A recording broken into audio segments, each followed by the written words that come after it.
Sebelum kita memulai pembelajaran pada hari ini, marilah kita berdoa terlebih dahulu. Doa mengaji.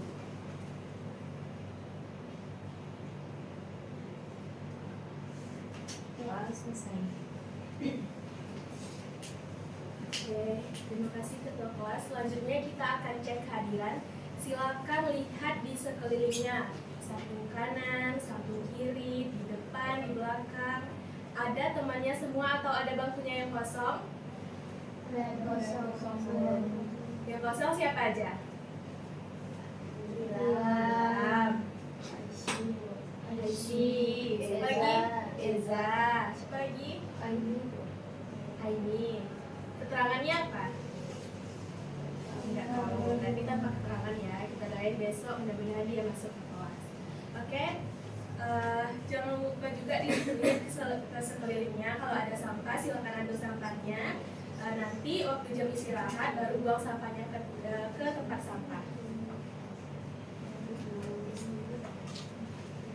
Oke, sebelum masuk ke materi hari ini, Ibu mau coba kita ingat kembali materi yang sudah kita pelajari minggu lalu. Siapa yang masih ingat ke minggu lalu kita belajar apa? Ayo, belajar apa minggu lalu? Data tunggal dan penyajian datanya. Siapa yang masih ingat apa itu data tunggal? Ya? Data tunggal adalah data yang masih disajikan dalam bentuk asli atau yang belum dikelompokkan ke dalam kelas atau interval tertentu. Betul ya, Pia? Selanjutnya, data tunggal bisa disajikan dalam bentuk apa saja? Siapa yang tahu? Ya, Yani? Bentuk diagram, diagram garis, diagram lingkaran, sama diagram lengkap. Oke, betul ya. Berarti anak-anak ibu semua masih ingat dengan materi yang telah kita pelajari di minggu lalu. Nah, seperti yang kita ketahui, data itu berupa angka-angka yang banyak. Apabila tidak disusun dengan baik, maka data tersebut akan sulit kita baca. Misalnya, Ibu berikan kalian data berat badan 30 orang teman kalian. Bisa nggak kalian baca data itu apabila data itu tidak disusun dengan baik? Tidak. Berarti pasti sulit ya membaca data apabila datanya tidak disusun rapi dan tidak dikelompokkan dengan baik. Nah, maka dari itu kita membutuhkan cara menyusun data, yaitu menggunakan tabel distribusi frekuensi. Nah, dari tabel distribusi frekuensi itu kita dapat menyajikan data dalam bentuk gambar, yaitu berupa histogram. Jadi hari ini kita akan belajar menyajikan data dalam bentuk tabel distribusi frekuensi dan histogram. Nah, anak-anak ibu semua, kemampuan membaca data dan menyajikan data itu sangat penting untuk kehidupan sehari-hari. Misalnya anak-anak ibu melihat data hasil survei, melihat nilai ujian, dan grafik penjualan. Semua itu menggunakan konsep yang akan kita pelajari hari ini. Dengan belajar tabel distribusi frekuensi dan histogram, anak-anak ibu tidak hanya mampu membaca data saja, tetapi juga dapat menganalisis dan mengambil kesimpulan yang tepat. Jadi, Ibu harap kalian belajar hari ini dengan baik, karena apa yang kita pelajari hari ini sangat berguna untuk masa depan. Jangan takut terlihat sulit di awal, karena kita akan belajar langkah demi langkah. Yang terpenting anak ibu tetap berani bertanya, berani mencoba. Oke, siap untuk memulai pembelajaran hari ini? Siap, Bu. Oke. Adapun tujuan pembelajaran kita hari ini, yang pertama yaitu nantinya anak-anak ibu mampu mengidentifikasi jenis data berdasarkan contoh data dalam kehidupan sehari-hari. Yang kedua, nanti anak-anak ibu dapat menentukan jangkauan atau range dari data mentah pada LKPD dengan benar. Yang ketiga, anak-anak ibu mampu menentukan banyak kelas dan panjang interval kelas dari data mentah pada LKPD dengan tepat. Dan yang terakhir, anak-anak ibu mampu menyajikan data dalam bentuk histogram berdasarkan tabel distribusi frekuensi yang ada pada LKPD dengan tepat. Nah, sesuai dengan tujuan pembelajaran yang telah ibu bacakan tadi, anak-anak ibu hari ini akan belajar secara berkelompok, di mana nanti anak-anak ibu berdiskusi di dalam kelompoknya untuk menyelesaikan masalah yang ada pada LKPD.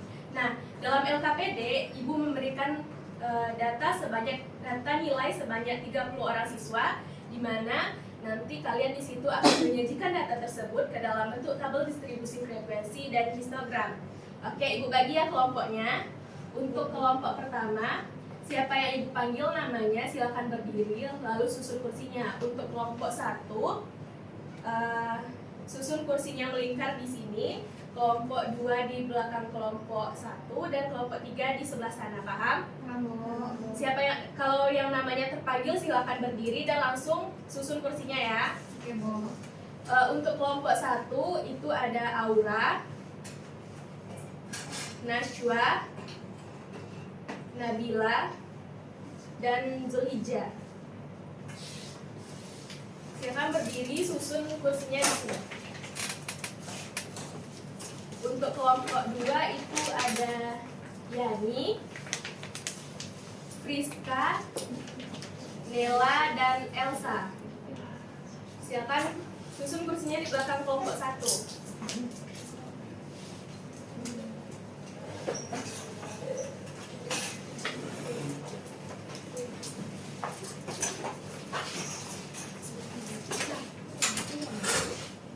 Dan untuk kelompok 3 ada Nahwa, Lutfia, Oktaviana, dan Eza.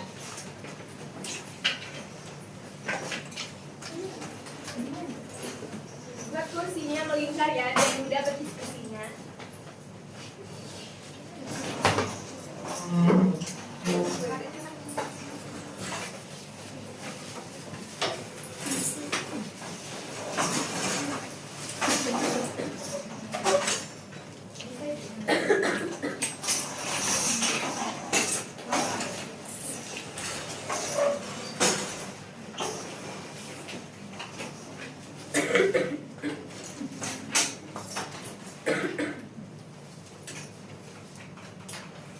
Ya sudah. Sudah, Bu. Nah, untuk pengerjaan LKPD-nya Ibu kasih waktu selama 30 menit.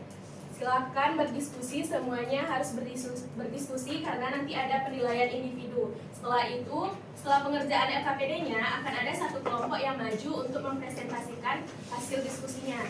Dan LKPD-nya itu nanti dikumpulkan dengan PDF, foto, lalu kirimkan ke grup.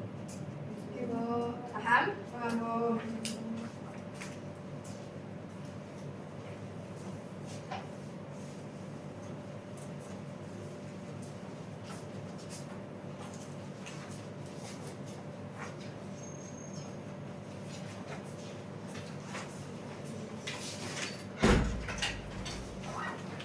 Oke, silakan kerjakan LKPD-nya, waktunya 30 menit. Kalau ada kesulitan dalam pengerjaan LKPD, silakan bertanya ya.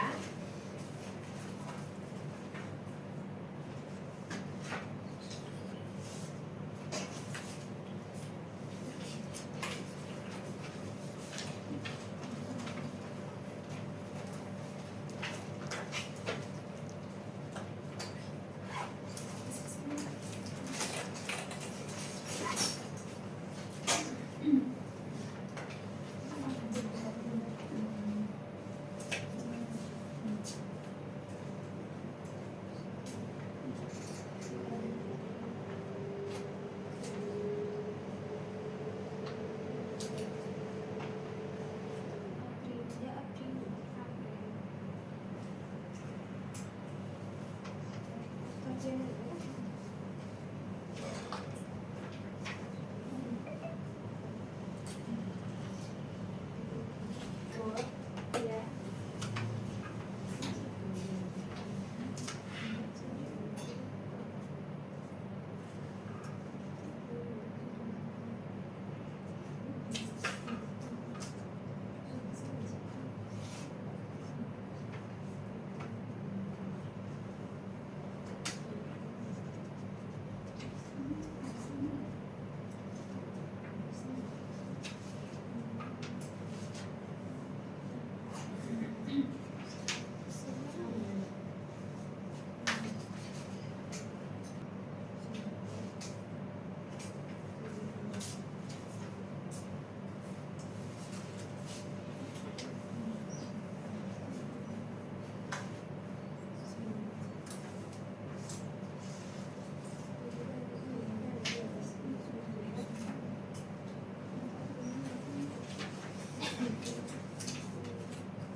waktunya tinggal 5 menit lagi ya.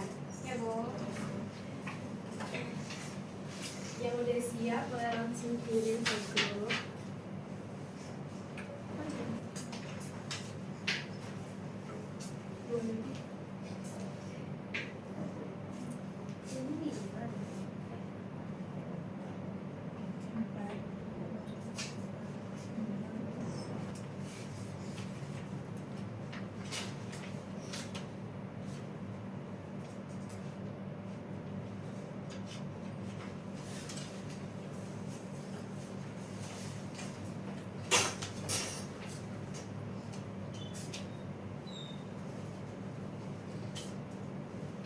Oke, udah siap semuanya? Sudah, Bu. Kelompok siapa yang mau maju? Oke, kelompok ya, silakan 2 orang yang maju, yang satu menjelaskan, yang satu jadi operator. Assalamualaikum warahmatullahi wabarakatuh. Waalaikumsalam warahmatullahi wabarakatuh. Kami dari kelompok 3 akan mempresentasikan hasil diskusi kami mengenai tabel distribusi frekuensi dan histogram.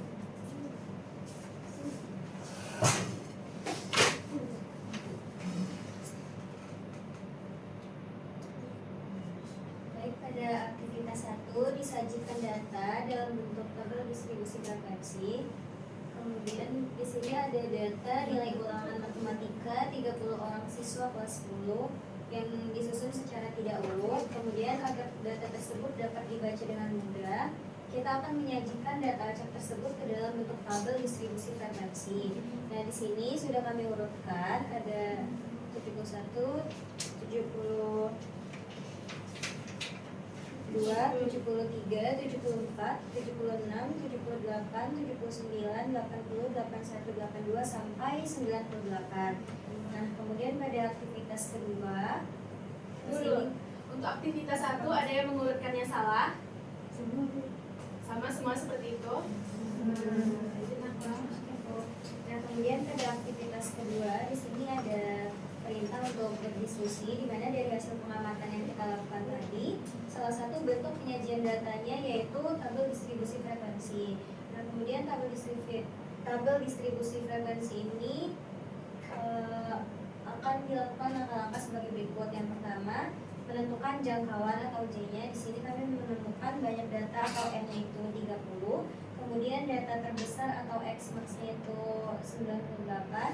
Data terkecil atau X minimalnya yaitu 71. Kemudian untuk rumus jangkauannya yaitu X maksimal dikurang X minimum, sehingga didapatkan 98 dikurang 71 yaitu 27.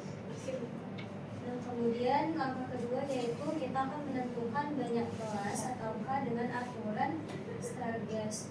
Nah, banyak kelas atau K ini didapatkan rumusnya yaitu 1 ditambah 3,3 log n, sehingga di sini kami dapatkan hasilnya yaitu 6. Nah, untuk langkah ketiga yaitu kita mencari panjang kelas. Untuk rumusnya yaitu J per K, sehingga didapatkan 27 per 6 sama dengan 4,5 atau kita buatkan menjadi 5. Nah, untuk langkah keempatnya yaitu menentukan interval kelas. Di sini interval kelas pertamanya untuk batas bawahnya itu dari data terkecil, di mana data terkecilnya yaitu 71, kemudian batas atasnya didapatkan dari batas bawah ditambah P dikurang 1, sehingga didapatkan batas atasnya yaitu 75. Jadi interval kelas pertama sama dengan batas atas dikurang batas bawah. Batas bawah sampai batas atas. Nah, kemudian untuk interval kelas kedua, di sini ada batas bawah didapatkan dari batas atas kelas pertama ditambah 1 yaitu 75 ditambah 1 sama dengan 76. Kemudian batas atasnya yaitu batas bawah kedua ditambah P dikurang 1 sehingga didapatkan 80. Nah, jadi interval kelas kedua yaitu batas bawah sampai batas atas yaitu 76 sampai 80. Nah, dengan cara yang sama akan diperoleh interval kelasnya sebagai berikut. Untuk interval kelas ketiga sudah kami cari tadi, didapatkanlah jarak dari 81 sampai 85. Kemudian kelas keempatnya 86 sampai 90. Kemudian kelas kelimanya 91 sampai 95. Lalu kelas keenamnya 96 sampai 100. Nah, kemudian data tersebut kita sajikan dalam bentuk tabel. Di sini ada nomor, kemudian ada nilai atau interval yang tadi sudah kami dapatkan, lalu ada frekuensinya. Nah, untuk nilai interval dari 1 sampai 75, frekuensinya ada 4. Untuk 76 sampai 80 ada 4, 81 sampai 85 ada 5, 86 sampai 90 frekuensinya 8, kemudian 91 sampai 95 itu 7, lalu 96 sampai 100 frekuensinya 2. Oke. Untuk aktivitas 2, ada yang berbeda jawabannya? Kelompok 1, kelompok 2 sama? Oke, lanjut Nova. Nah, pada aktivitas kedua, kita akan menyajikan data yang telah kita dapat tadi ke dalam bentuk histogram. Nah, di sini perintahnya perhatikan tabel distribusi frekuensi pada aktivitas kedua, di mana keterangannya ada tepi atas kelas itu sama dengan batas atas ditambah 0,5. Untuk tepi bawah kelasnya itu batas bawah dikurang 0,5. Nah, kemudian pada nomor 1, tentukan titik tengah, tepi atas, dan tepi bawah masing-masing kelas menggunakan tabel distribusi frekuensi yang tadi kami sudah cari. Nah, didapatkanlah seperti ini. Nah, seperti contohnya pada nomor 6 itu, pada interval 96 sampai 100 ada frekuensinya 2. Untuk tepi bawahnya kan tadi 96 dikurang 0,5 sehingga didapatkan 95,5. Nah, untuk tepi atasnya didapatkan 100 ditambah 0,5 jadi 100,5. Begitu juga ada pertanyaannya. Nah, untuk perintah keduanya itu kita akan membuat histogram pada sumbu koordinat di bawah ini. Nah, berikut histogram yang telah kami buat. Pada sumbu Y itu sebagai frekuensinya, kemudian pada sumbu X-nya itu sebagai intervalnya. Oke. Gambarnya di mana? Ada yang berbeda? Sama. Oke, terima kasih pada kelompok 3. Jawabannya sudah betul ya. Tepuk tangan untuk kelompok 3.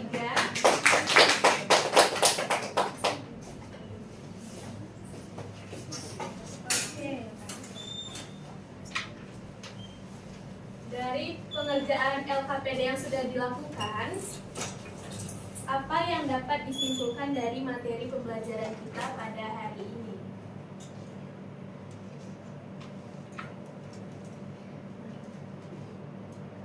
Jangan tahu. Data-data itu bisa kita urutkan berdasarkan jadi lebih mudah cara membacanya. Terus ada juga rumus tepi bawah, tepi atas yang boleh kita ketahui, panjang kelas, ini dan yang jangkauan juga Bu. Oke, ada lagi? Ya, Yani. Penyajian data itu bisa menggunakan histogram juga. Histogram itu bisa membuat tabel distribusi frekuensi terus dibuat histogram. Oke, betul ya. Belum bisa lagi, berarti dari data kita yang banyak tadi sebanyak 30 data bisa kita kelompokkan menjadi beberapa kelompok, lalu kita sajikan dalam bentuk tabel distribusi frekuensi.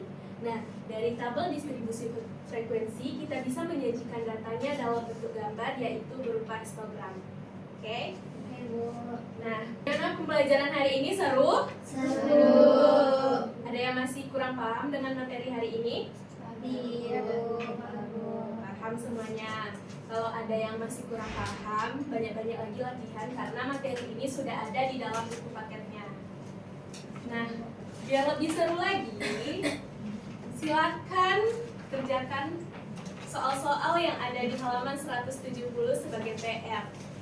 Dikumpul minggu depan, jangan sampai ada yang tidak mengerjakan PR-nya. Baik, Bu. Oke. Dan minggu depan kita akan masuk ke materi peluang. Silakan baca-baca materinya. Jadi minggu depan kalian sudah paham dengan materi itu sedikit. Oke, mungkin cukup sampai di sini pembelajaran kita hari ini. Terima kasih atas partisipasinya. Ibu harap di pembelajaran berikutnya kalian tetap semangat untuk melakukan pembelajaran. Oke, Ibu tutup pembelajaran hari ini dengan mengucapkan hamdalah. Alhamdulillahirabbil alamin. Assalamualaikum warahmatullahi wabarakatuh. Waalaikumsalam warahmatullahi wabarakatuh.